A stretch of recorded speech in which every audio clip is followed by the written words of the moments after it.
I leave dinner to pick up the phone, cupping my hand over my mouth in the hallway. Who is it? There's a second of feedback, a high whining noise, and then a response. Jim's not here. Sorry? Who's Jim? In fact, who is this? I ask a flurry of questions, but as I ask the third, the line goes dead with a click. My mouth is a little dry. Something about the voice unnerved me. It had been so unplaceable, so vague, and as I try to remember, I can't place whether it was male or female, young or old, British or American. I close my eyes, try to recall it in greater detail, but whenever I hear snatches of it in my memory, they make me feel sick, uneasy, and so I stop. The thought obviously keeps building momentum in my mind because as I enter the room again, I sit down and in response to my wife asking who was that, I look her colleague's husband, whose name I'm supposed to have remembered, dead in the eye and ask, "What's your name again?" He looks startled. "Martin. It's Martin." "Oh," I respond. "I thought maybe—" My wife raises an eyebrow, and I fall silent. I try and play it off as a joke, but it falls flat. The rest of the dinner is a mess of awkward silence and the brittle sound of cutlery on china. Try as I might, I can't get those words out of my head. Those words in that impossible voice. Jim's not here.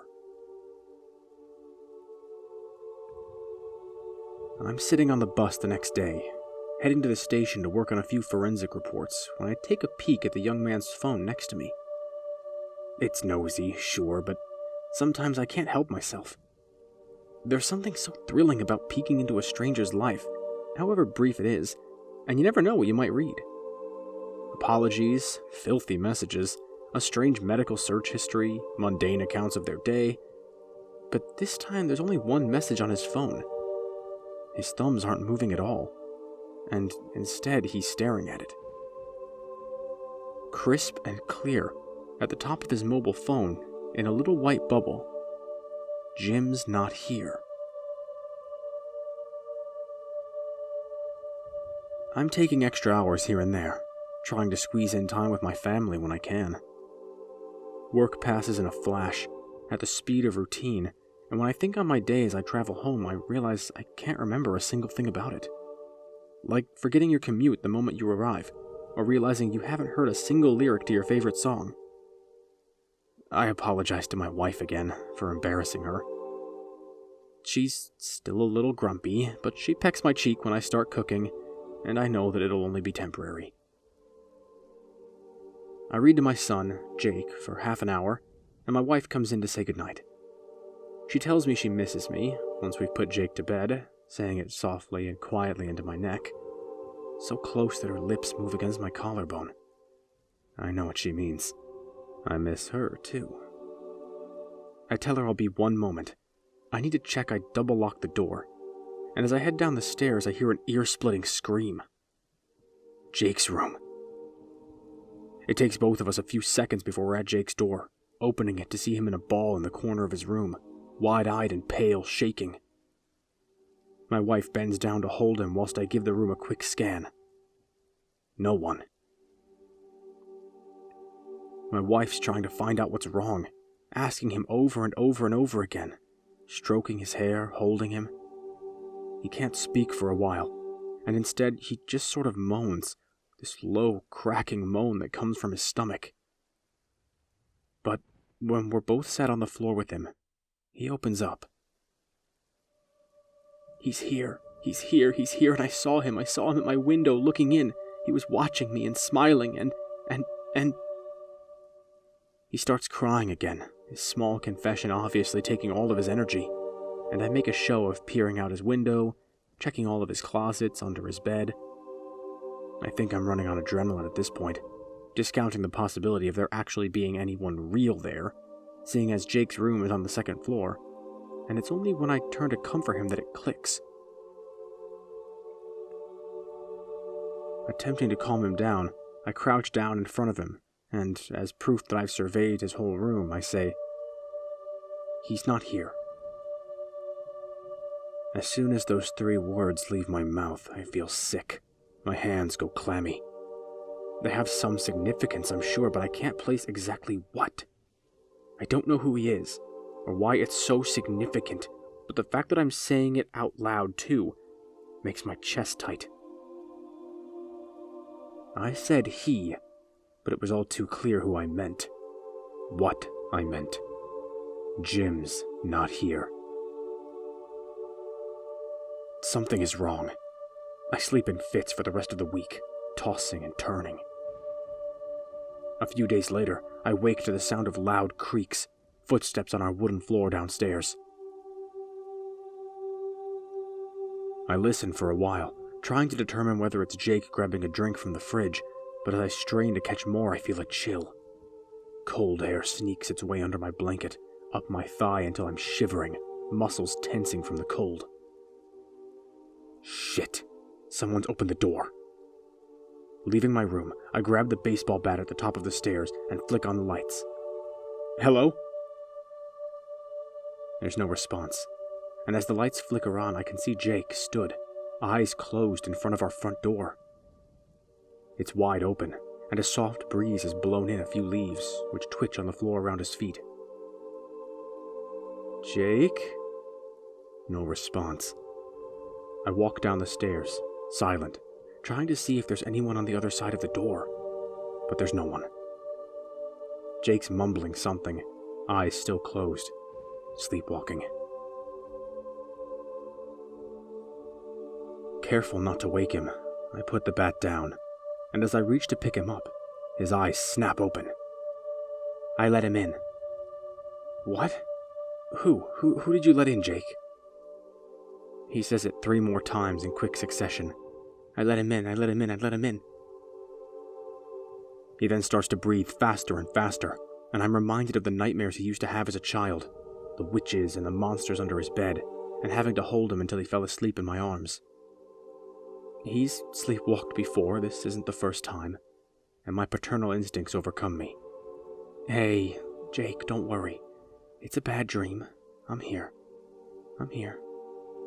I'm here. That seems to calm him down a little, and he lets his head rest against my chest as I take him upstairs. But as I check, I've double-locked the door after he's fallen back asleep. I can't get those words from my mind. Jim's not here.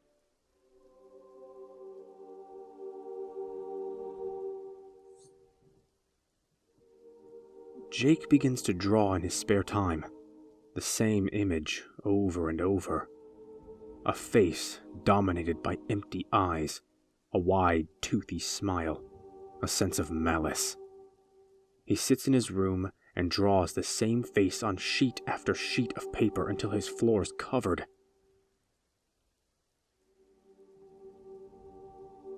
Trying to take his mind off it, on the weekend I take him to a gallery. I figure that if he's expending this much creative energy, there might be a way to funnel it into something other than nightmares, something productive. He holds my hand and stays close to me the whole time, even when I try and encourage him to explore. The gallery's pretty empty, and I know the owner fairly well, so I'm more than happy for him to wander on his own, find a piece that inspires him, make his own decisions. I'm checking my phone, responding to a text from my wife about what to have for dinner, when I look down to see that Jake's gone. I breathe a sigh of relief. He's found something. That being said, I'd still like to know exactly what he's found, and so I pick up my speed a little, walking around the several rooms to see if I can spot him. My heart starts to beat a little faster when I can't find him in any of the main rooms, and as I approach the front desk, the owner must be able to tell that I'm a little scared, because he smiles and preempts my question. Jake's found a little exhibit he likes. Don't worry, this way. And I follow him through a little doorway I hadn't noticed, into a room that's empty except for 2 things. Jake sat on the floor, sketching frantically into his notebook. And, in front of him, a giant cream canvas that must be about 30 feet long, which displays 3 words in a clear, black font. Jim's not here. Waking life starts to take on the texture of a bad dream. Daily activities become strange, obscured. I find myself watching milk swirl in coffee for 10 minutes. Find myself absorbed in fabric swirls on the back of bus seats. And all of this steeped with an unexplainable terror, a pressing and urgent anxiety that something is deeply and truly wrong, and that whatever it is, it's on its way. Work's no help. The week after the gallery, we're called in to take apart a recent crime scene, a suspected murder-suicide. A father went crazy, shot his wife and 2 kids, and then turned the gun on himself. We arrive as they're taking the bodies out, and I watch as the 2 tiny body bags are loaded into the truck. My heart breaks, as it does with every crime scene. I take a moment, deep breath in, deep breath out. I am helping. This happens. I am present. I put on our plastic suit, the mask, and enter the living room. It's a mess of blood, and the coffee table has been overturned where the wife evidently tried to escape. The flash of a camera and the hushed conversations of detectives and the other forensic teams take on the rhythm of rain, as if this is somehow natural. I busy myself, taking samples, working my way around the room.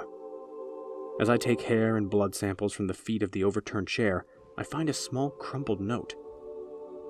Opening it, I read, written in pencil, "Not here." As we move through each and every room, I find the same small notes, tucked away like some sort of morbid scavenger hunt. Not here, not here, not here. For some reason, although I can't say exactly what, I don't tell anyone else about them, and instead keep them in my palm.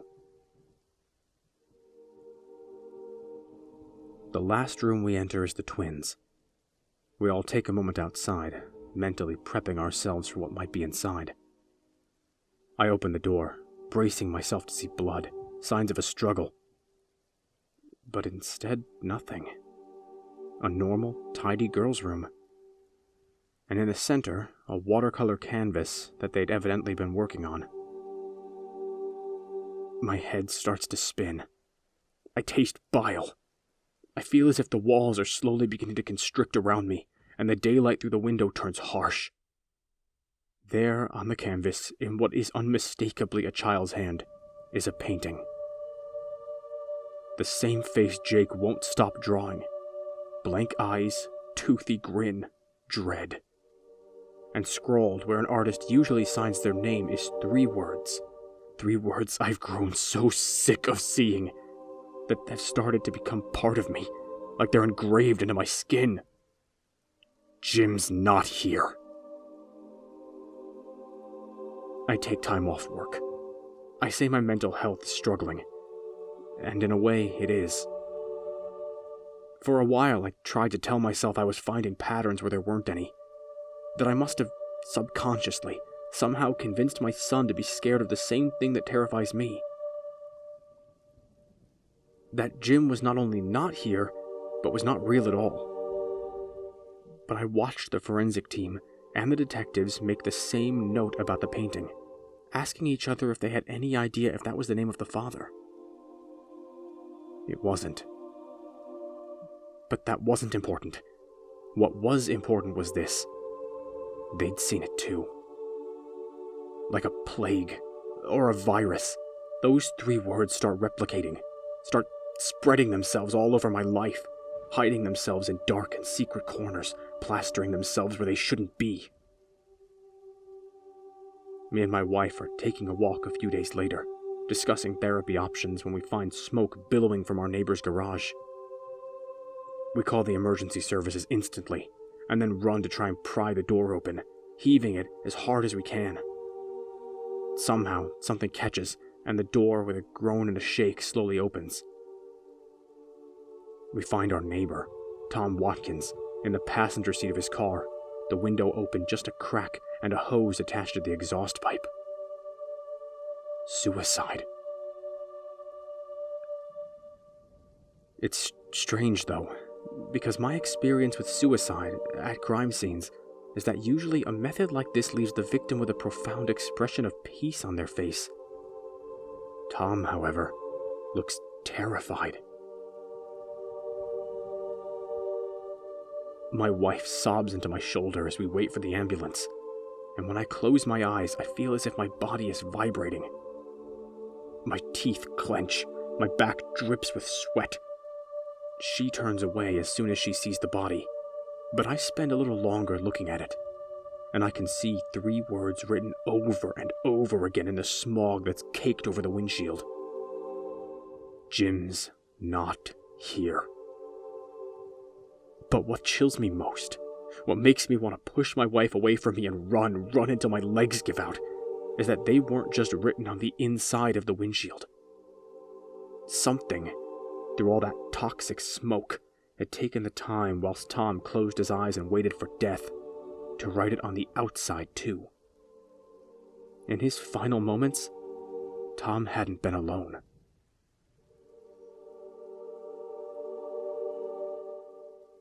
My concentration slips further. I become homebound. Jake distracts me whilst I'm preparing dinner, and I slip with the knife, cut deep into my finger. Blood begins to cover the chopping board, pooling around the onions before slowly flowing over the side and onto the floor. I know I should put it under water, should wrap it with a bandage, but something catches my eye. I tug at it a little, the flap of skin that's been exposed. There's something on the other side. Something written, I'm sure, on the underside of my skin. Blood continues to pool, now on the floor around my feet. I wince as I pull at the flap of skin, gritting my teeth through the pain. I work harder, pulling the skin loose from the first knuckle, and then the second. The pain is extreme. It makes my vision explode with spots of light, and I can feel the musculature of my hand spasm. But after all of that, my suspicions are confirmed. There, written on my skin, are those 3 words. Jim's not here. I'm called into work, made to talk to a psychologist. They say they're all worried about me, say that it's clearly taking its toll on me. I hear someone say under their breath as I walk past that I look like shit. The psychologist works for the force as well, has worked with me before. Says that she's been given access to some of my old medical history, from my childhood, my teenage years. Says that one name keeps coming up, that maybe it's a coping mechanism for horrible things. A mechanism that I first used as a boy, and that only comes back in times of hardship or stress. She mentions that coping mechanisms can just as easily be forgotten as remembered. That the brain doesn't want us to remember them half the time. But that sometimes the brain gets confused, starts using them in the wrong ways, starts overcompensating. She asks me if I think Jim's real. She asks me if I think Jim's here. And as I open my mouth to reply, I spot a dark figure through the frosted glass behind her. A dark figure that's almost pressed against the glass. A silhouette that slowly holds one finger up to its face. Shh. My mouth goes so dry I almost can't speak. My throat constricts. My chest grows tight. I'm not alone. We are not alone. The feeling of being watched multiplies until it begins to feel more like a physical pressure that's pushing in on me from all sides, drowning me, making my mouth move the way it wants. I shake my head no. I tell her clearly, Jim's not here. Even though I can see now that he very much is. He's here. He has always been here. Jim is here. And he's waiting.